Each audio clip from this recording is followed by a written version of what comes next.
অসুস্থ মানুষকে আমরা দোয়া কীভাবে করব? রাসূলুল্লাহ সাল্লাল্লাহু আলাইহি ওয়াসাল্লাম সে ভাষা আমাদের শিখিয়েছেন। উনার একজন সাহাবী ছিলেন হযরত সাদ রাদিয়াল্লাহু তাআলা আনহু। বিশ্বনবী দোয়া করছেন, আল্লাহুম্মা শফি সাদা, হে আল্লাহ তুমি সাদকে সুস্থ করে দাও। উনাকে রাসূল দেখতে গিয়েছিলেন, দেখতে গিয়ে তিনি এই দোয়া করেছেন। আল্লাহর হাবিব সাল্লাল্লাহু আলাইহি ওয়াসাল্লাম আরও বলেছেন, মান আদা মারিদান লাম ইয়াহদুর আজালাহু, যে ব্যক্তি কোনো রোগীকে দেখতে যাবে আর যেই রোগীর এখনও মৃত্যু আসন্ন হয়নি, প্রিয় নবী বলছেন ফাকালা ইনদাহু সাবআ মাররাত, ওই রোগীকে দেখতে গিয়ে 7 বার যদি এই দোয়াটি পড়ে তাহলে আল্লাহ তাআলা তাকে সুস্থ করবেন। সে দোয়াটি হলো আসআলুল্লাহাল আযীম রব্বাল আরশিল আযীম আন ইয়াশফিয়াক, আমি তোমার জন্য মহান আরশের মালিক মহান আল্লাহর কাছে প্রার্থনা করছি তিনি যেন তোমাকে সুস্থ করে দেন। ইল্লা আফাহুল্লাহু মিন যালিকাল মারাদ, প্রিয় নবী বলছেন এই দোয়াটা যদি 7 বার পড়ে আল্লাহ ওই রোগ থেকে ওই ব্যক্তিকে মুক্ত করে দেবেন। রাসূলুল্লাহ সাল্লাল্লাহু আলাইহি ওয়াসাল্লামের আরেকটি অভ্যাস ছিল, হযরত ইবনু আব্বাস বলছেন কানান নবী সাল্লাল্লাহু আলাইহি ওয়াসাল্লাম ইযা দাখালা আলা মারিদিন ইয়াউদুহু ক্বালা লা বাস তুহুর ইনশাআল্লাহ। প্রিয় নবী সাল্লাল্লাহু আলাইহি ওয়াসাল্লাম যখন কোনো অসুস্থ ব্যক্তিকে দেখতে যেতেন তখন তিনি তার পাশে বসে তাকে সান্ত্বনা দিয়ে দোয়া করতেন, বলতেন লা বাস তুহুর ইনশাআল্লাহ, টেনশন নেই, মন খারাপ করো না, সুস্থ হয়ে যাবে। এজন্য এই সুন্নাহটা আমাদেরও অনুসরণ করা উচিত। অনেকে আছেন রোগীর কাছে গিয়ে তাকে আর হতাশ করে দেয়, এমনভাবে কথা বলে যে এই রোগ তো ভালো হয় না, আপনি যে অসুস্থ হয়েছেন আল্লাহই জানে বেঁচে ওঠেন কিনা, শরীরটা বেশি খারাপ হয়ে গেল বুঝি। এই জাতীয় কথাবার্তা বললে তো রোগীর মন আরও খারাপ হয়ে যাবে। এজন্য এটা সুন্নাহ নয়। সুন্নাহ হলো তাকে প্রবোধ দেয়া, সান্ত্বনা দেয়া, আশার বাণী শোনানো। প্রিয় নবী বলতেন লা বাস, অসুবিধা নেই, তুহুর ইনশাআল্লাহ, সুস্থ হয়ে যাবে। আমরা কিছু কিছু ডাক্তারকে দেখি যাদের কাছে রোগী কথা বলার পরে 50% সুস্থ হয়ে যায়। ডাক্তারের সাথে কথা বলার পরে ডাক্তার জঘন্য মারাত্মক কোনো অসুস্থতাকেও এমনভাবে তুলে ধরেছে মনে হয় রোগী ভাবে এটা কোনো ব্যাপারই না। ডাক্তার বলে দেয় মন খারাপ কেন, আল্লাহ ভরসা, সুস্থ হয়ে যাবেন, হায়াত থাকলে কেউ মরে নাকি, আর মরতে কোনো রোগ লাগে নাকি, টেনশন কেন করছেন। রোগী এ কথাগুলো শুনলে নিজকে অনেকটা হালকা মনে করে। আবার কেউ কেউ আছে উল্টাপাল্টা কথা বলে দেয়, এটা ঠিক নয়। প্রিয় নবীর সুন্নাহ হলো রোগীকে সান্ত্বনা দিয়ে কথা বলা।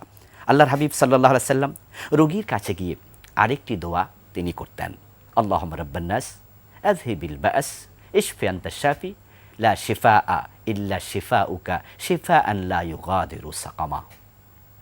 এই দোয়াটি আমরা শিখব, রোগীদের কাছে গিয়ে করব।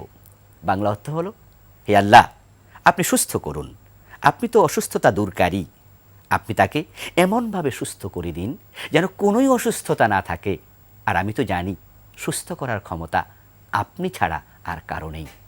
কি চমৎকার দোয়া! এ দোয়াটি আমরা করতে পারি। রোগীর মাথায় হাত রেখে প্রিয় নবী সাল্লাল্লাহু আলাইহি ওয়াসাল্লাম মাঝে মাঝে দোয়া করতেন।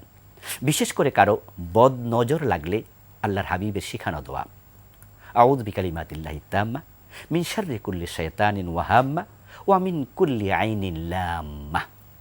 এই দোয়াগুলো আপনারা নোট করে নিতে পারেন, শিখতে পারেন। রাসূলুল্লাহ সাল্লাল্লাহু আলাইহি ওয়াসাল্লাম হাসান এবং হুসাইন রাদিয়াল্লাহু তাআলা আনহুমা উনাদের মাথায় হাত রেখে তিনি এই দোয়া করতেন, হে আল্লাহ যত বদ নজর আছে, শয়তানের শয়তানি আছে, সব শয়তানি থেকে, বদ নজর থেকে, খারাপি থেকে আমি তাদেরকে আপনার কাছে আশ্রয়ে তুলে দিলাম। আমি আপনার কাছে আশ্রয় প্রার্থনা করছি। আল্লাহর হাবিব সাল্লাল্লাহু আলাইহি ওয়াসাল্লাম আল্লাহর আশ্রয়ে দিয়ে দিতেন। তো ঠিক আমরাও আমাদের প্রিয়জন যারা আছে, অসুস্থ মানুষ আছে, তাদেরকে আমরা এই দোয়া করে করে আল্লাহর আশ্রয়ে দিয়ে দিতে চাই। অসুস্থ মানুষের কাছে গিয়ে আপনি অজু করার পরে বিসমিল্লাহ পড়ে কুল আউযু বিরাব্বিল ফালাক, কুল আউযু বিরাব্বিন নাস এই সূরাগুলো পড়ে আপনি ফুঁ দিতে পারেন। রাসূলুল্লাহ সাল্লাল্লাহু আলাইহি ওয়াসাল্লাম অসুস্থ লোকের কাছে গিয়ে ফুঁ দিতেন। সূরা ফাতিহা পড়ে ফুঁ দিয়েছে একজন ব্যক্তিকে সাপে কামড়িয়েছিল, তিনি ফুঁ দিয়ে সামান্য লালা ওই কামড়ের জায়গায় লাগিয়েছেন, একজন সাহাবীর আমল, সাথে সাথে ওই ব্যক্তি সুস্থ হয়ে গিয়েছে। সহিহ মুসলিমে এসেছে। তাহলে বোঝা যায় পবিত্র কোরআনের মাঝে শেফা আছে, রোগ নিরাময়ের ক্ষমতা আছে। রাসূলুল্লাহ সাল্লাল্লাহু আলাইহি ওয়াসাল্লামের কাছে গেলে তিনি ফুঁ দিতেন, এটাকে রুকিয়া বলা হয়।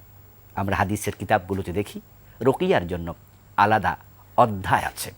এজন্য আমরা দোয়া পড়তে পারি, ফু দিতে পারি, কিন্তু কোরআনের কোনো আয়াতকে তাবিজ বানিয়ে গলায় ঝুলানো, হাতে ঝুলানো, এটা বিশ্বনবী সাল্লাল্লাহু আলাইহি সাল্লামের সুন্নাহর খেলাফ। এটা মোটেও সুন্নাহ নয়। কেউ কেউ মনে করেন যে আমরা তো কোরআনের আয়াতে লিখেছি, কোরআনের আয়াত পড়ে যদি ফু দেয়া যায় তাহলে কোরআনের আয়াত লিখে দিলে আপত্তি কোথায়?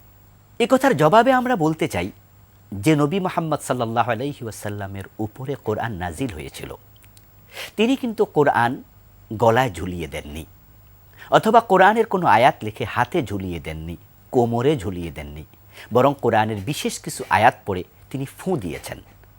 এখন আমরা যুক্তি দিয়ে আল্লাহর হাবিবের সুন্নাহকে পরিত্যাগ করে আমরা তাবিজ ঝুলাতে কেন যাব? তাবিজ তো ঝুলানোর বিষয় না। তাবিজ শব্দের অর্থ হলো আশ্রয় প্রার্থনা করা, অর্থাৎ আমরা আল্লাহ তাআলার কাছে পবিত্র কোরআন মাজিদের এই সূরাগুলো পড়ে ফু দিয়ে আশ্রয় চাইব। রাসূলুল্লাহ সাল্লাল্লাহু আলাইহি সাল্লামের শিখানো দোয়া পড়ে ফু দিয়ে আমরা আশ্রয় চাইব।